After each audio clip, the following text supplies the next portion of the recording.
Hi guys! Welcome dito sa The Sun. Tarot, ang reading nito ay for collective for anyone who can resonate. Sa reading nito, this is a general and a collective reading. Your energy at this time.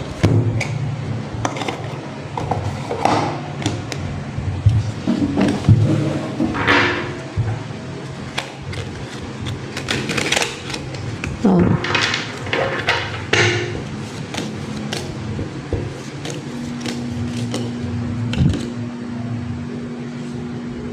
Upright ba ito ay priestess?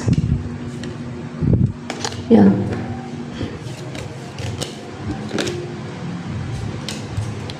Ten of Swords. Two of Wands.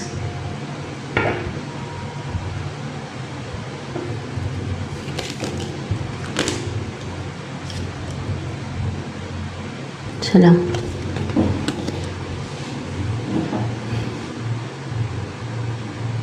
What's with the Ten of Swords here? May pamilya na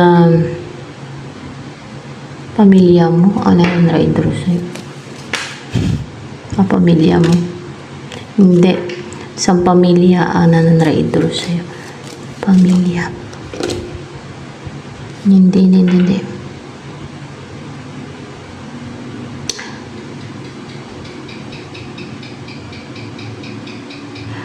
May pamilya na hindi yan panrider. May nag-end yan. Ano yung nag-end?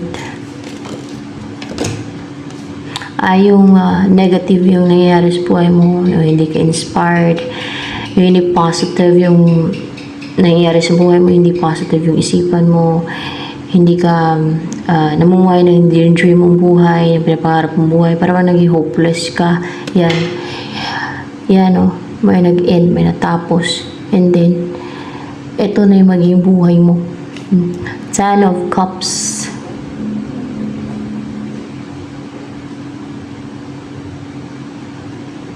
Maging ganito. Hindi sa may nananraidor, magiging ganito na, mag-umpisa na maging ganito yung buhay mo. Kung kaya hopeless or negative yung mga nangyari sa'yo, or naging hopeless ka dahil sa may mga nanraidor sa'yo, may nang backstab sa'yo, may mga nang ill-wish, may mga ganon.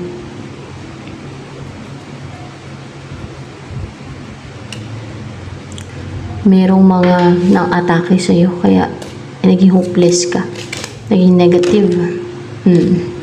Meron.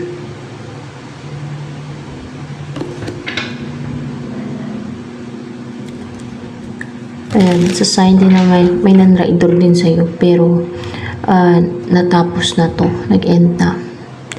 You will start this kind of life na happy ka na, fulfilled, satisfied, contented ka, masaya ka, yung tunay na masaya ka and fulfilled. May pag-travel, matutuloy to. Meron ka bang plano na mag-travel o wala? May pag-travel at matutuloy to, magtatagumpay to, mag-succeed to, yung pag-travel na to. Malakas yung intuition mo kasi upright to, itong High Priestess. You're a manifestor and spiritual. May alam ko sa spiritual, no? Pwede din psychic, mga ganyan. So, depende sa kung alin doon sa mga nabanggit ko.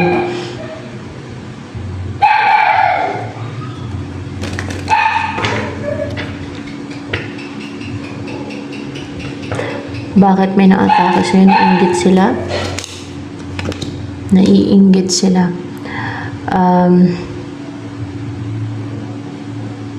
Naiinggit. At hindi makatwiran yun. Tinetempt pa sila ng devil na atakihin ka dahil sa inggit nila. Tinitempt sila ng devil. Alam nilang hindi makatwiran yung rason nila, no? Nainggit lang at ma-atake sa'yo dahil nainggit. Pag alam nilang hindi makatwiran, rason yun sila ng iba. Maghanap yan sila ng rason nila. Meron pa nga nahalata na naiinggit eh. Sabi niya, hindi ako naiinggit. Ba't ko naman kainggitan yan? Halata na nga nainggit eh. Talagang naiinggit talaga eh. Tapos i-deny pa. Kaya ganon. Masama ang mainggit, lalo na ang mangharm ka, matake ka dahil sa inggit. No, tinatempt yan ng devil yan na ma-atake dahil sa inggit. Yang mga yan, o isang tao, o dalawang tao, or more, or kung marami sila, inainggitan ka. Bakit sila inaano ng devil? Tinatempt? Para magkasala na magkasala. Para makuha ng devil yung soul nila. Yun. Kung bakit sila tinatempt ng devil na ma-atake dahil sa inggit nila. Para makuha yung soul nila. Para ilagay dun sa impyerno.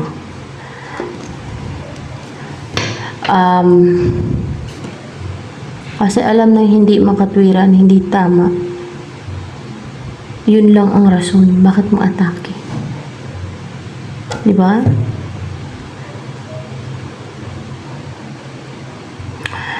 Five of Swords, so may mga taong dominante, superior, may mga superior na tao na gustong kontrolin ang buhay mo. Tama. Padilihin. Oh, there's delay here. Gusto nilang padilihin. Itong 10 of Cups na mangyari na ganyan. Kaya, nagsusumon sila ng devil. Nagsusumon sila ng devil para mag-juggling kayo ng person mo, para hindi ka magkatuluyan, para mag-delay yan, lalo kung nakadestin yan. Nakadestin ba yan? Kaya ginaganyan kayo? The willow, nakadestin yan.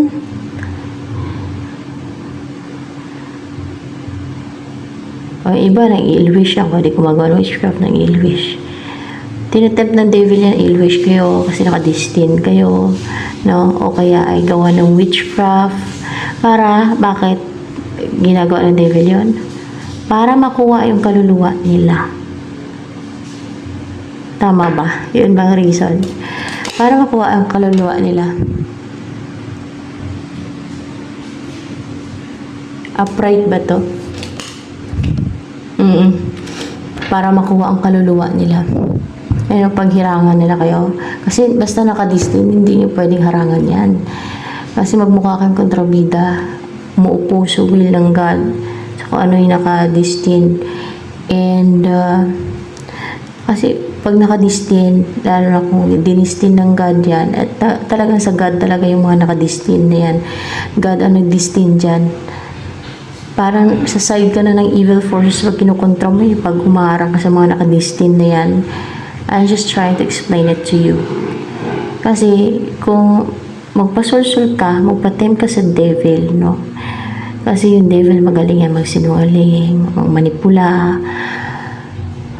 Paniwalain ka niya na you're great, masigit ka dun sa person na yun, mga ganun ba? Sample lang yan na ikaw dapat ang nasa posisyon niya, ikaw ang dapat nakadestin sa isang tao na yun, mga ganun, ikaw ang dapat nakadestin, no? Kasi masigit ka sa kanya, ganun ang paniwalain ka ng devil sa mga ganun kasi full of lies, diba? Magaling magmanipula yung devil, yan ang kanilang mga strategy, no? Para matempt ang mga tao na magkasala din, para makuha nila ang soul sa mga tao. Ayan, sila naman ang atake, nagpatempt sila sa devil dahil sa inggit din na naramdaman nila. Sinusulan palalo ng devil, sige sila pa-atake. para makuha yung kaluluwa nila ng devil.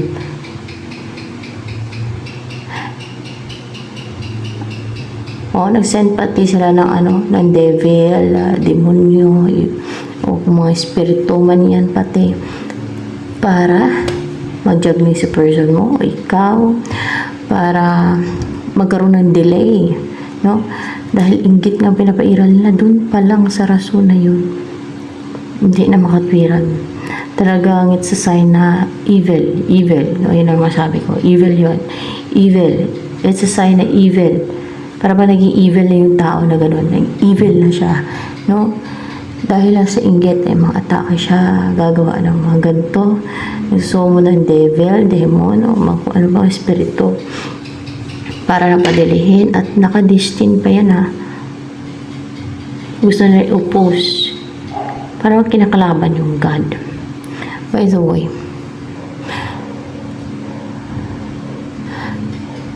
I'm happy na may manaalala na ako, guys, nung isang gabi.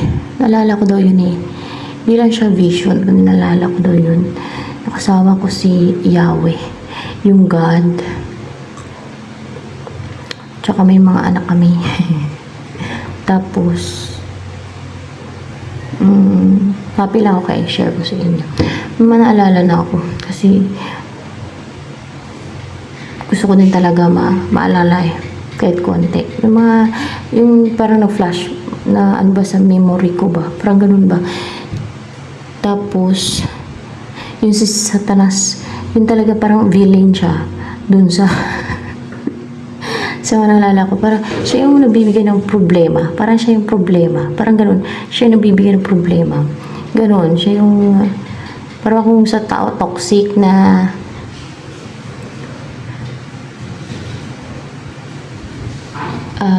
parang nagbibigay ng problema. Ayan, talaga. Siya yung nagbibigay ng problema. Siya yung problema. Siya yung nagbibigay ng problema. Ganun.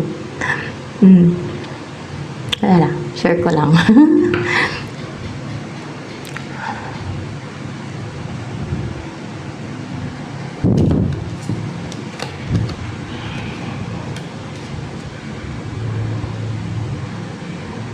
And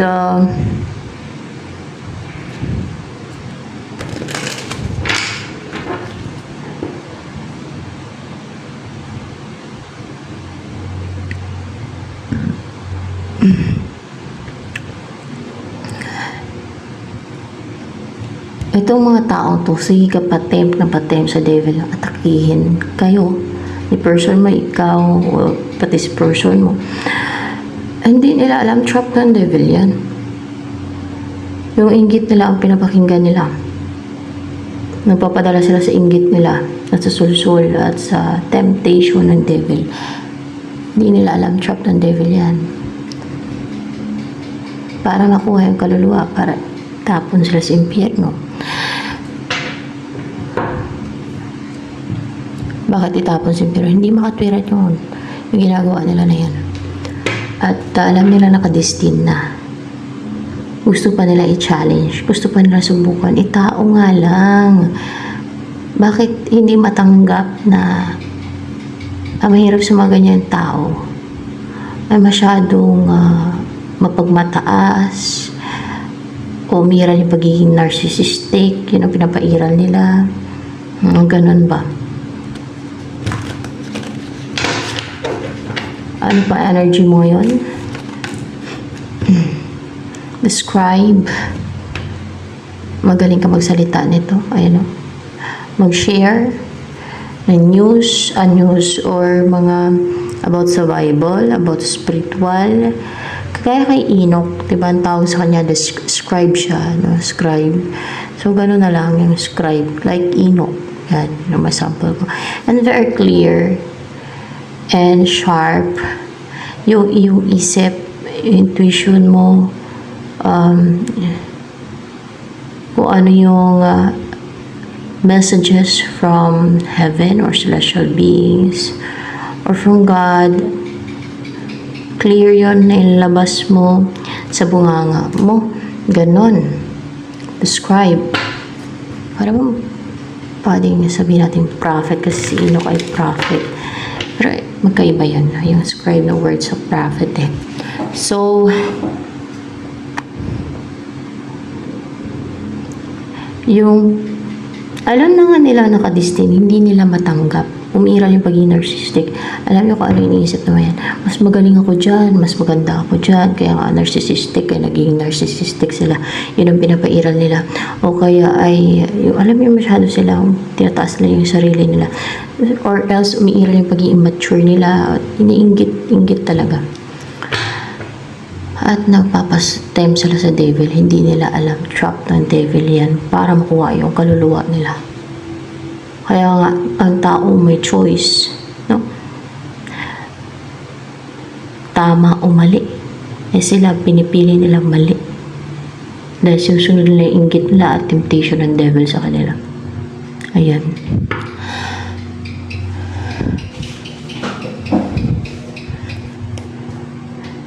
There is consequences sa mga ginagawa nila na yan. Alam naman nila hindi makatwiran. Of course, alam nila yan. Ang tao ay may talino. Aso may talino eh. Pero mas matalino ang tao kaysa sa aso. Diba? Or else, i-deny lang nila pero they're aware na hindi makatwiran yung ginagawa nila. Pero pinanindigan nila. Sabi na, hindi ko alam. Patawad God kasi hindi ko alam ang aking mga pinagagawa. Ginaya lang nila dun sa panalangin ng ng iba. Pero actually alam nila kung ano yung pinagagawa nila. So ano pa?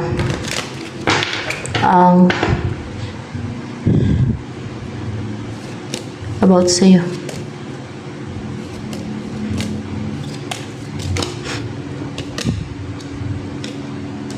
Ay, nagsisimula na maging active ka, na maging happy-go-lucky, masiyahin, o maging, maging parang fiery yung personality mo, maging aggressive, energetic, active, no? And naging attractive, youthful, kasi night to eh. Night, and goal-driven. Kasi fire energy, and you're driven by your excitement, yun na, and a desire, strong desire. Hindi ka na matamlayin yan, hindi ka na malungkutin, para maging happy-go-lucky na, masiyahin ka na yan. You will be driven by your strong desire para maging adventurous na yung buhay mo. Ganon. Kasi yung gusto mo, you're driven by excitement and adventure and your strong desire. Yan.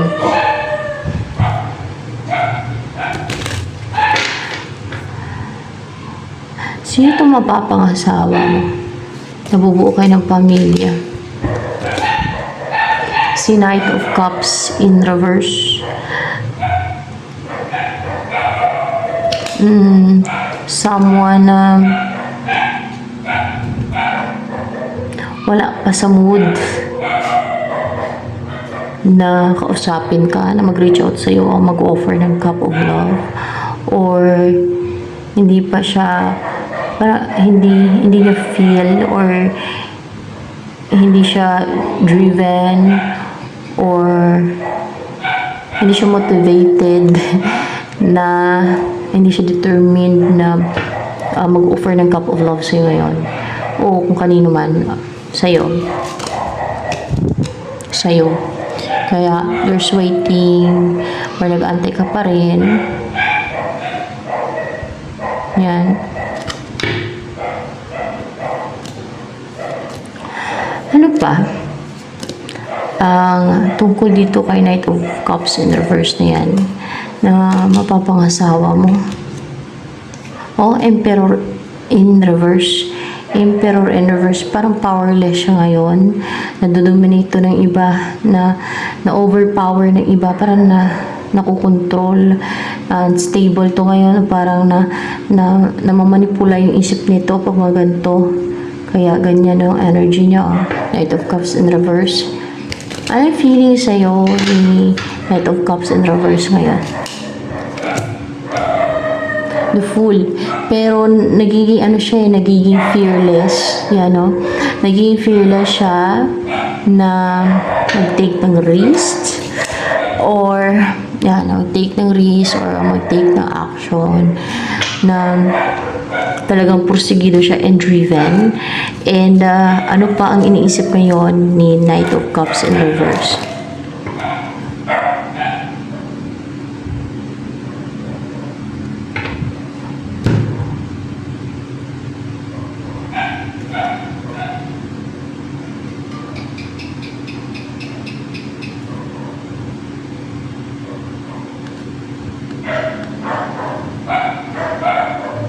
Feelings niya lang to. Ito sa isip niya siguro to kaya ganyan. Or, kasi na-influensyahan niyan siya eh. Ito iniisip niya. The Tower. Sa kabila ng may na-destroy. May nag-end sa inyo nito. Gusto niya pa rin magtagumpay at magkaroon ng rebirth. A new beginning sa inyong dalawa.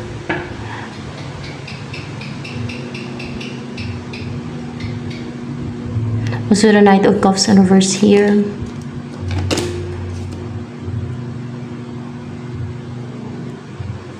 Oh. Pinapatenga siya.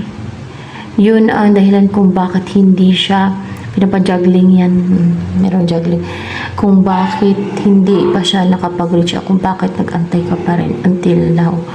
Nang pag-reach out niya o ang pag-offer niya. Kung kailan siya mag-offer ng cup of love. Kasi may napajuggling nga sa kanya.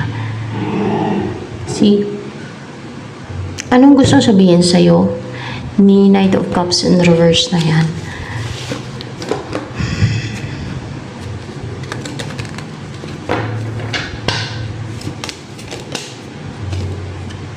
I love you. Mahal ka daw niya. Ano pa ang naisabihin sa'yo ni Knight of Cups in reverse na yan? Hopeless siya. Kasi in reverse man tong the Star.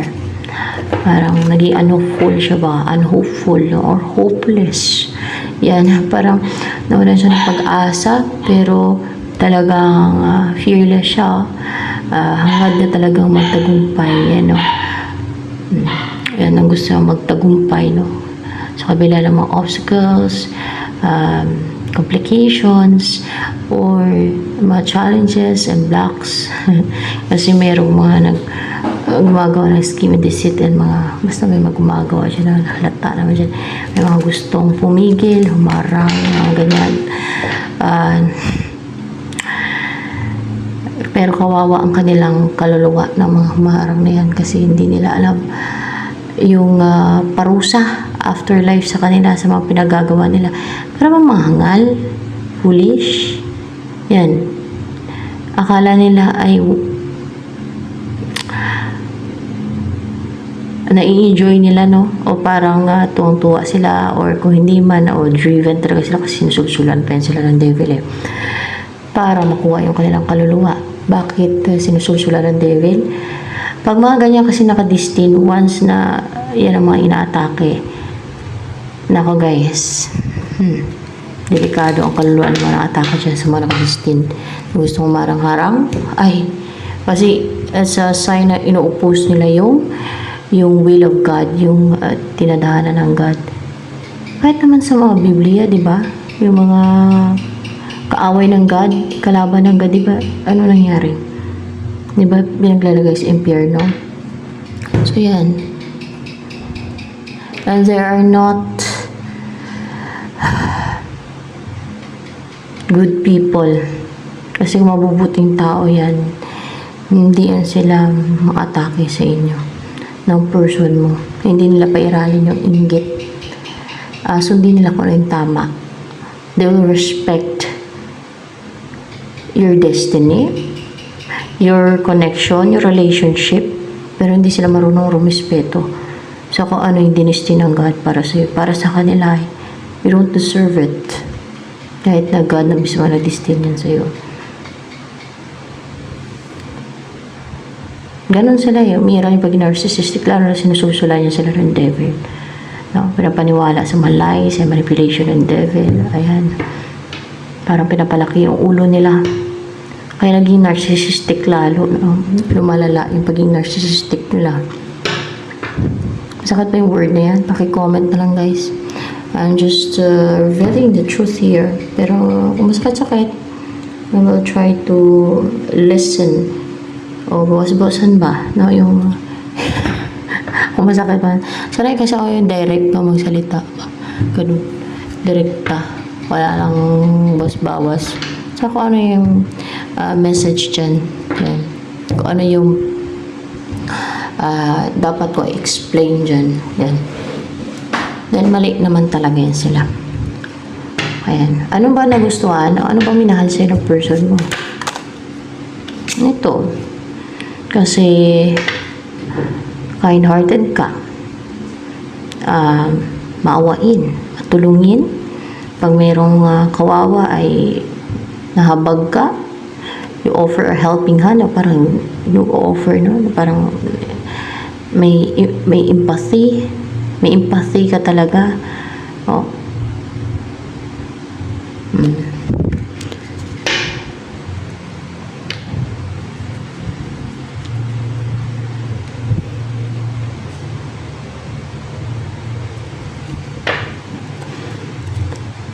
Ano naman ang mensahe pa sa'yo ni Knight of Cups in reverse na person mo? Ano mensahe niya sa'yo? King of Coins. What's the King of Coins here? Upright ba itong 4 Wands?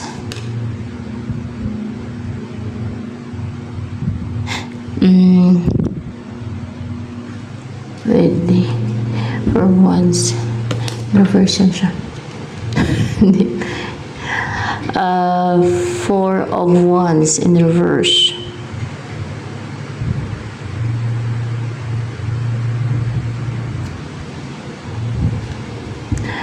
Na sa kabila ng hiwalay kayo na you're in separation right now, gusto niya maging a good provider. More clarification with this.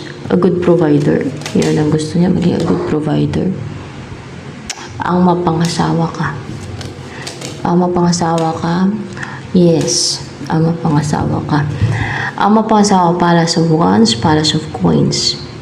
See, mamuhay ka ng kayo both masagana, abundant, and passionate kayo, and full of desires. Isa't isa, active and determined, fiery, and full of fire, energetic, yung nasa loob ng tahanan nyo kayo, no?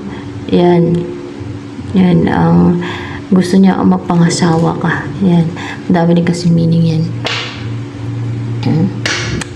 Ano pa ang naisabihin sa iyo ni Knight of Cups in reverse? May mga nagtutulungan daw. Talagang parang nag-e-effort talaga, na-put ng hard work talagang kasi nga sinususulan pati yan sila ng kaya parang talagang passionate yan sila and talagang motivated and determined, no? Para atakihin kayo kasi sinusulan pati ng devil yan. Sinasamantala ng devil yung naiinggit sila. Susulan sila para makuha yung kanilang kaluluwa. Para pag na-atake sila sa inyo, kasi nakadestin kayo, alam ng devil yan. Pag na-atake sila sa inyo, sa kanila na yung kaluluwa niyan pagka ganon, no? Lalo kung sige patake sa inyo dahil sa inggit nila, iyon na yun, mapasa devil na yung kanilang kaluluwa, yung kanilang soul. Kaya yung inggit or yung envy is the root of all evil. Yan, itatak ng bawat isa dapat sa isipan nila. Wag ako dapat inggit. Lalo na yung mga harm ka, nagawa ka ng deceit, o pang-atake, o scheme dahil sa inggit mo. Napaka-evil nun, guys. Yan ang sign ng evil na tao. Kaya dapat iwasan yung mainggit. Lalo na yung mga harm ka, gagawa ka ng deceit and scheme, and pang-atake dahil sa inggit. No? Yun ang pinagmumula ng lahat ng yan. Yan, no? kung bakit ang atake sila dahil sa inggit. Minsan na-retire nila yung isang tao, tapos pag nagalit dahil ni-retire nila dahil sa inggit nila, no? Siyempre magalit ng tao pag ni-retire, naunahan dahil na-inggit. Katulad na lang yung mga nag-bash sa mga vlogger na magaganda na yung buhay dun sa ibang bansa, binabash nila kasi naiinggit, halatang naiinggit sila. Hindi ka magbabash kung hindi ka nainggit, maliban na sa kung may sapi siya ba, lalo kung may ano ba guys ba, may kulam, baka may mga kulam sila. Kaya ganun. Siyempre may spirito yun, nakasapi na pag may kulam. Espiritu yung nag-push ka na, sige, ano yun mo, i-bash mo na i-bash, patripan mo. Pero, mali talaga yun. No? Mali talaga yun. Yung, sa akin, naalala ko na may kulam ako, ganun, as in, no, nung kasagsagan, nung kinukulam ko, parang bang clouded yung ano mo niyan yung judgment mo Pero, madali kang mainis, madali kang magalit, madali kang maimpito na, kasi nga clouded yung judgment mo niyan. Tsaka, may spirit, evil spirit yan sa'yo, pagka ganun. Natigap pa ako.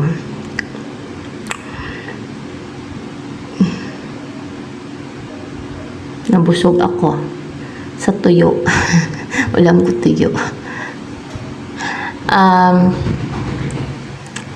Ayun, pinapa-clouded para mapa-clouded yung judgment niya at mablock yung isip niya, mapa-clouded yung isip niya, mapa-clouded yung judgment niya.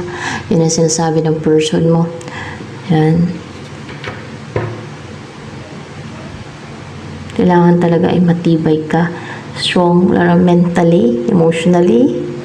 Yan, so mga ganyan, no? At pinagamitan nila ng spell o kung ano pa, witchcraft yan At may demonyo silang sinisento. Loko, no? So yan, ito na lamang guys for collective reading.